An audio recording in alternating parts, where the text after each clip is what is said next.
যতক্ষণ না আপনি এই চেয়ারকে আমানত মনে করতে পেরেছেন ততক্ষণ পর্যন্ত ওয়াজে আসবেন না। শিশু বক্তা, নাবালক বক্তা, 2 ইঞ্চি 4 ইঞ্চি বক্তা, গায়ক বক্তা, সুললিত কণ্ঠের বক্তা, এসব বক্তার দরকার নেই। আমাদের আলিম বক্তার দরকার। বুঝতে পেরেছেন? আলিম বক্তার দরকার।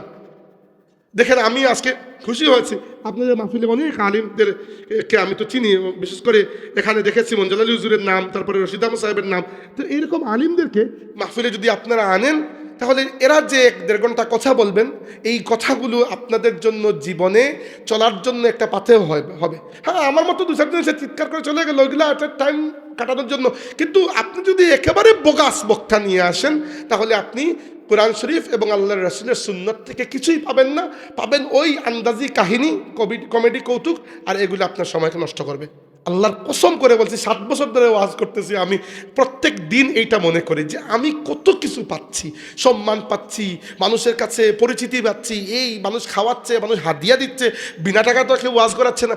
সব কিছু করার পরে যদি আমি 1 ঘন্টা এখানে শাকডুম বাগডুম গুলাডুম বলে চলে যাই, আল্লাহর কসম করে বলছি, কবরের অন্ধকারে আল্লাহ আমাকে অবশ্যই এর জন্য শাস্তি দিবেনই দিবেন, প্রত্যেককে দেবেন। মনে রাখবেন যে বড় আশ্চর্যের বিষয়, আমাদের আলিম উলামা যারা বাংলাদেশে লেখাপড়া করে, আলিয়া মাদ্রাসা লাইনে বিশেষ করে, অনেকেরই দেখা যায় আরবির ভাষার দক্ষতা এত কম থাকে।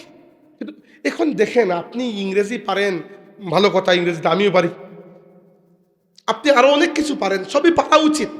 কিন্তু আপনি মাদ্রাসায় লেখাপড়া করলেন, আলিম হলেন, নাম আলিম লাগিয়ে দিলেন, বয়ানও করতেছেন, আপনি আরবি পড়তে পারেন না। কুরআন শরীফ যে ভাষায় নাজিল হয়েছে, আপনার নবী সাল্লাল্লাহু আলাইহি ওয়াসাল্লাম যে ভাষা সারা জীবন কথা বলেছেন, হ্যাঁ, একবারে ফরফর করে আমিও আরবি বলতে পারবো না আরবদের মতো, কিন্তু এরপরের যোগ্যতা আমারও আছে ইনশাল্লাহ। পড়লে বুঝতে পারবো, লিখতে পারবো, শুনতে পারবো, বুঝতে। বা জার্মানিতে যখন আমরা গুস্ত কিনতে চাই, জার্মানদের দোকান থেকে তো আমরা কিনি না, ওগুলো তো হালাল নয়। কোন জায়গাতে কিনি? আরবি দোকান থেকে, সিরিয়ান বা এই ইজিপশিয়ান।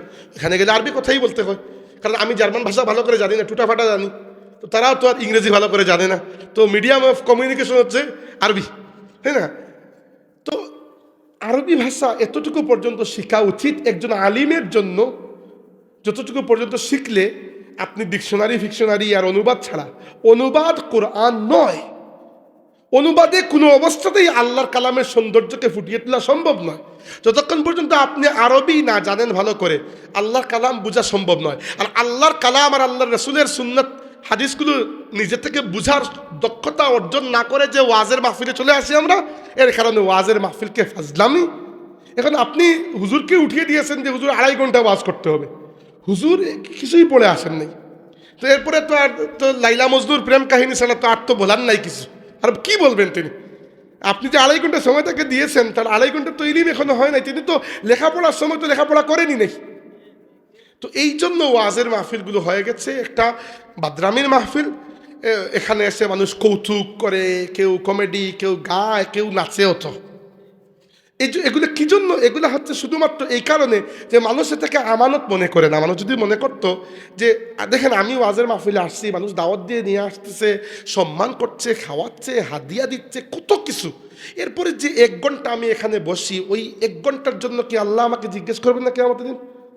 আল্লাহর কসম করে বলছি, 7 বছর ধরে ওয়াজ করতেছি আমি, প্রত্যেক দিন এইটা মনে করি যে আমি কত কিছু পাচ্ছি, সম্মান পাচ্ছি, মানুষের কাছে পরিচিতি পাচ্ছি, এই মানুষ খাওয়াচ্ছে, মানুষ হাদিয়া দিচ্ছে, বিনা টাকা তো কেউ ওয়াজ করাচ্ছে না। সব কিছু করার পরে যদি আমি 1 ঘন্টা এখানে শাকডুম বাগডুম গুলাডুম বলে চলে যাই, আল্লাহর কসম করে বলছি, কবরের অন্ধকারে আল্লাহ আমাকে অবশ্যই এর জন্য শাস্তি দিবেনই দিবেন, প্রত্যেককে দেবেন। মনে রাখবেন, যতক্ষণ না আপনি এই চেয়ারকে আমানত মনে করতে পেরেছেন ততক্ষণ পর্যন্ত ওয়াজে আসবেন না। শিশু বক্তা, নাবালক বক্তা, 2 ইঞ্চি 4 ইঞ্চি বক্তা, গায়ক বক্তা, সুললিত কণ্ঠের বক্তা, এসব বক্তার দরকার নেই। আমাদের আলিম বক্তার দরকার। বুঝতে পেরেছেন? আলিম বক্তার দরকার। দেখেন, আমি আজকে খুশি হয়েছি আপনাদের মাহফিলে অনেক আলিমদেরকে আমি তো চিনি, বিশেষ করে এখানে দেখেছি মঞ্জুল আলী হুজুরের নাম, তারপরে রশিদ আহমদ সাহেবের নাম। তো এইরকম আলিমদেরকে মাহফিলে যদি আপনারা আনেন, তাহলে এরা যে 1-1.5 ঘন্টা কথা বলবেন, এই কথাগুলো আপনাদের জন্য জীবনে চলার জন্য একটা পাথেয় হবে। হ্যাঁ, আমার মতো 2-4 জন এসে চিৎকার করে চলে গেল, ওইগুলো একটা টাইম কাটানোর জন্য।